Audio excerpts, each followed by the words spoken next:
Bine v-am găsit, dragii mei din Zodia Capricorn, oriunde v-ați afla. Bine ați venit tuturor pe canalul meu Tarot Flori de Loto. Numele meu este Nina, pentru cei care nu mă cunosc. Și ca de obicei sunt tare bucuroasă să vă am alături la fiecare lectură. Azi voi face o lectură temporală, fără limită de timp, o lectură pe care voi să o urmăriți atunci când vă doriți sau atunci când apare în viața voastră. Valabilă din momentul în care voi o veți viziona.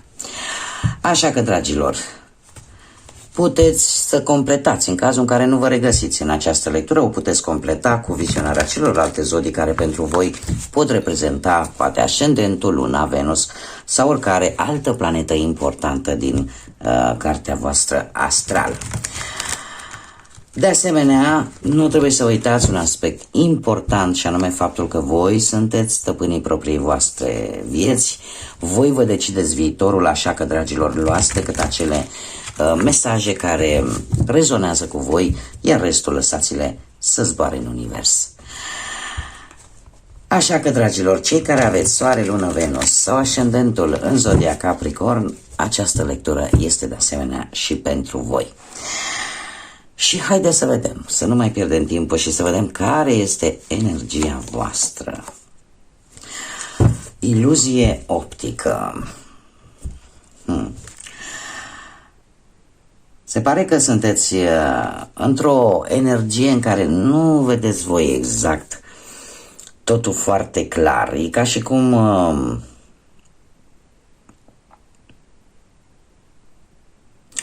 vă aducem așa un pic de confuzie, ori o anumită situație, ceva parcă nu se încadrează cu ce știți voi. Și lucrul ăsta creează așa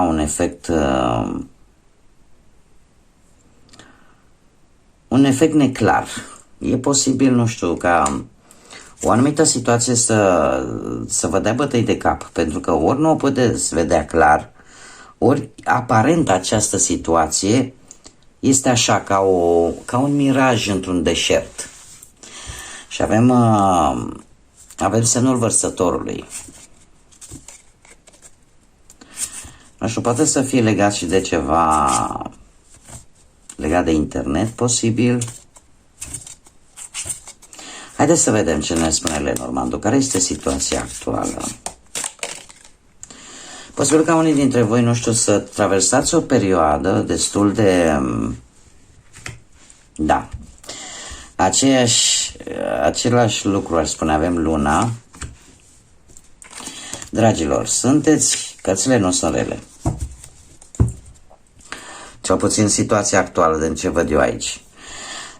Sunteți într-o perioadă în care ori voi vă creați anumite iluzii, anumite vise, sunteți așa un pic visători, un pic așa cu capul în nori, așa, și asta nu poate să-mi spună decât ori unul dintre voi chiar sunteți îndrăgostiți în acest moment și atunci când ești îndrăgostit, desigur, toți suntem vedem totul roz, vedem totul așa foarte frumos, ori pur și simplu ai anumite vise pe care tu, sau anumite așteptări pe care tu ți le crezi la nivel mental. Acum ce pot eu să vă spun, ce văd aici? Că ori ai avut un succes posibil, ori în carieră, în viața profesională, ori un succes la nivel amoros posibil, care eu aș spune că a fost ca un fel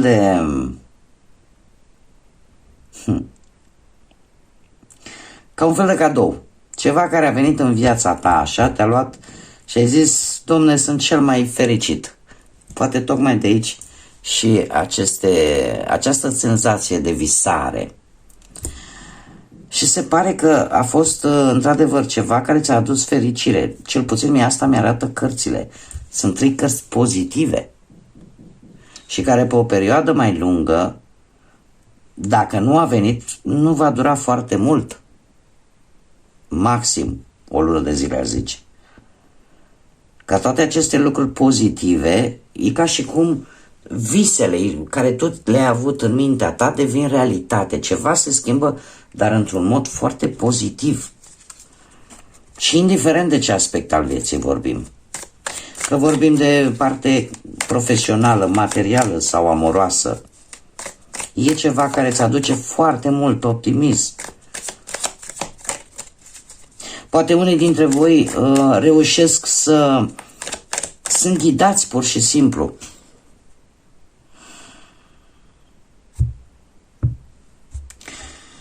O să nu râdeți și nici să nu vă speriați, dar în acest moment am simțit efectiv un parfum bărbătesc, dar foarte, foarte fresh, un pic înțepător așa.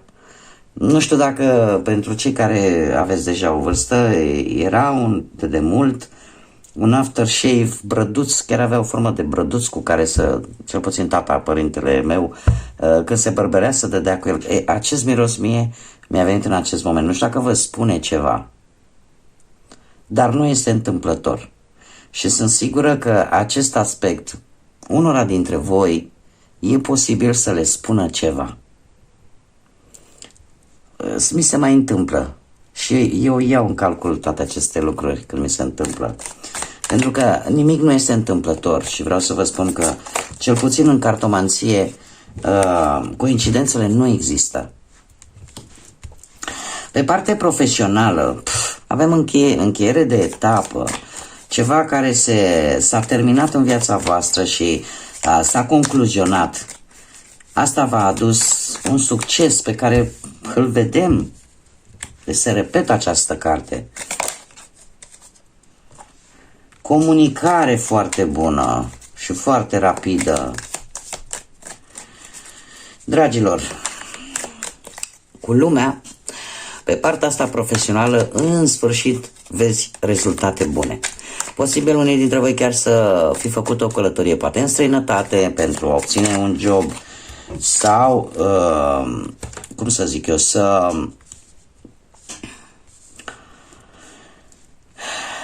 fi obținut un job în urma unei călătorii și asta. Dar mi-apare o comunicare în care tu te vei impune. De ce? Pentru că avem un 5 de bâte. Avem un 5 de bâte care, în general, ne vorbește de anumite lucruri mai puțin ortodoxe pe care le pot face ceilalți. De niște jocuri așa mai murdărici, care au încercat probabil să te oprească, dar tu te vei impune. Tu te vei impune și nu te vei lăsa. Da? Pentru că ție îți merge bine.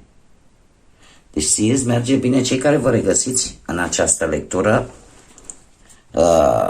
cel puțin până în acest moment, vei face față acestor tensiuni pe care e posibil să le creeze anumite persoane. Dar la tine stă oarecum organizarea. Da. Avem o regină de cupe care ne vorbește despre a reuși în anumite proiecte, mai ales la nivel profesional, în proiecte creative. Da? Posibil să ai chiar și o persoană care să-ți devină un aliat foarte puternic, o persoană care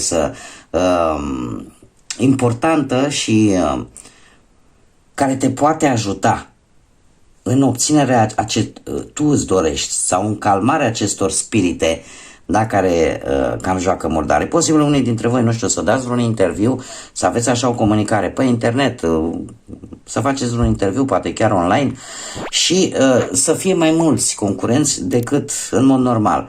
Pe tine te poate ajuta cineva să obții acest post, da, și să reușești să-ți învingi oponenții.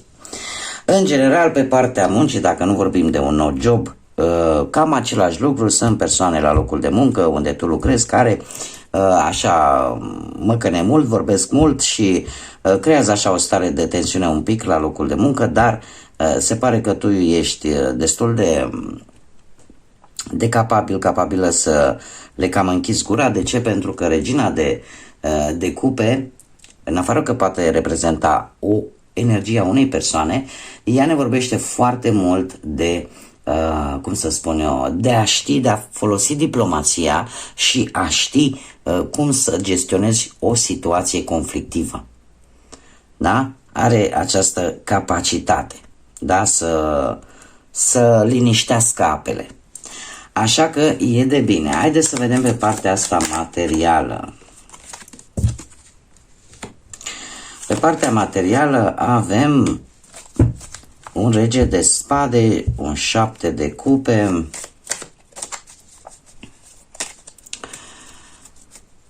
chiar dacă ai avut probleme, poate pe partea asta materială, trebuie să vă spun că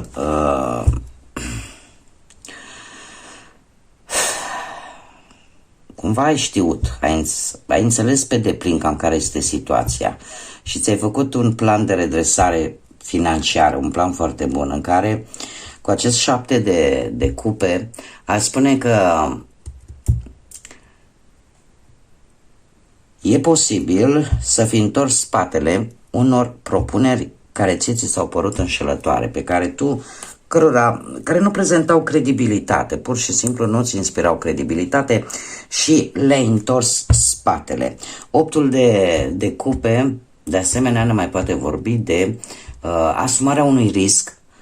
E posibil ca unii dintre voi să-și fie asumat un anumit risc din punct de vedere financiar, dar doar pe banii tăi, fără să implici și alte persoane.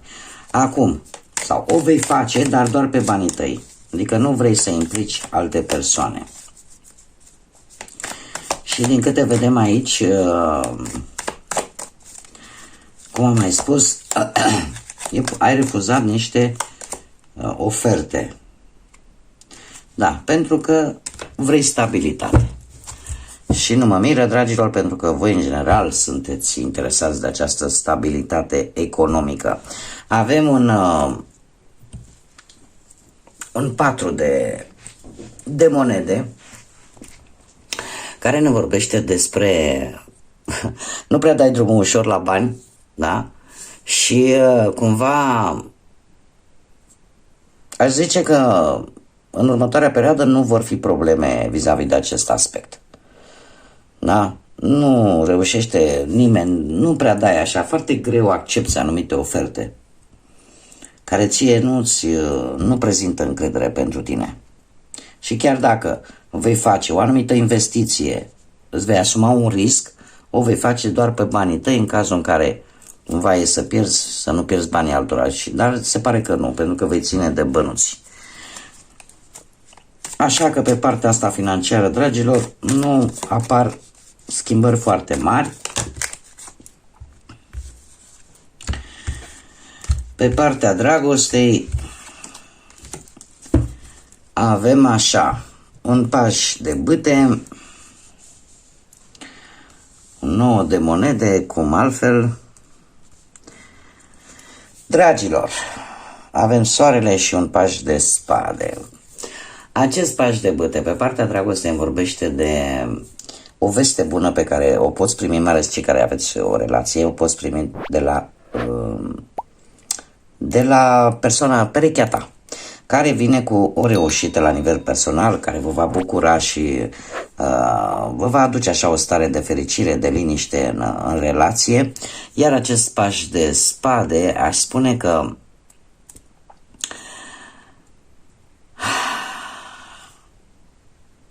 e posibil să vină, și vreau să vedem de unde vin, să apare ușoare conflicte. Nu știu, poate ușoare conflicte, poate din cauza faptului că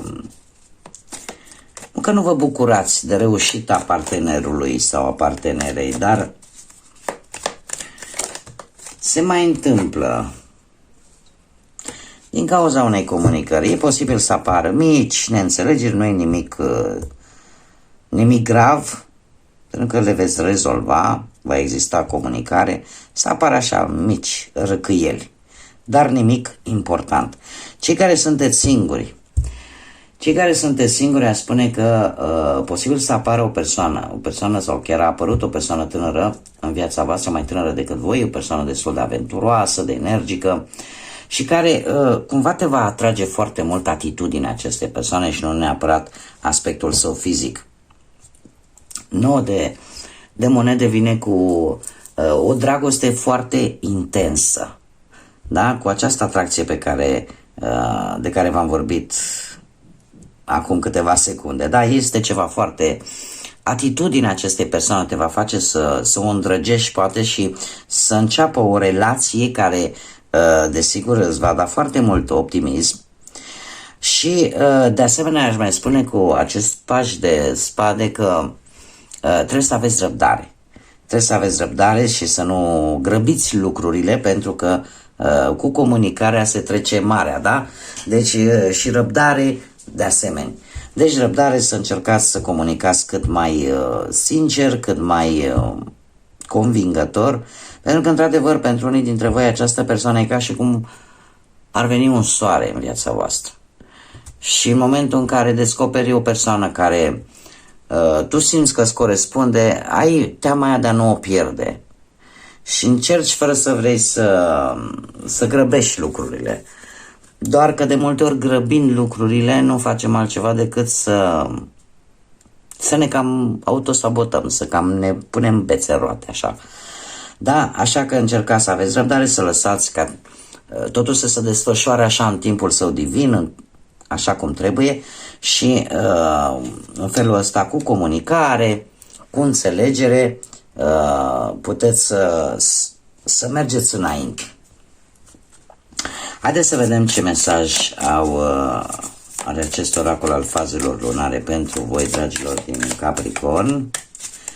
Mesaje pentru dragii mei din Capricorn. Este timpul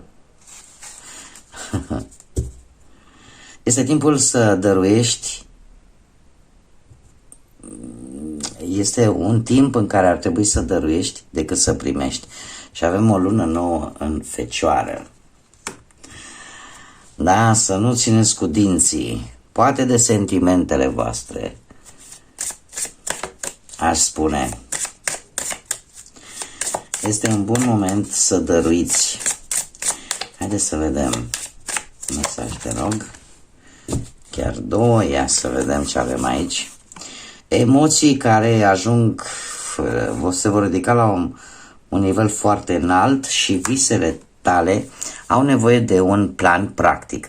Așa cum bine am văzut, nu grăbi lucrurile și înainte de a le începe, planifică-te, indiferent de ce vorbim, că vorbim de parte profesională, amoroasă sau materială. Oricum, se pare că pe plan relațional vei atinge niște cote foarte înalte din punct de vedere emoțional cu această super lună. Și e momentul în care trebuie să arăți, să scoți din interiorul tău poate anumite sentimente pe care nu le-ai arătat de ceva vreme, da? E timpul să dăruiești pur și simplu. Bun, dragilor, aceasta a fost lectura pentru voi. Eu vă mulțumesc pentru atenție, vă doresc să aveți o perioadă cât mai liniștită, o perioadă cât mai clară, în care să vedeți lucrurile cât mai clar, de multă răbdare, multă înțelepciune și multă lumină în suflete. Până data viitoare când ne vom revedea, să fiți iubiți, dragilor!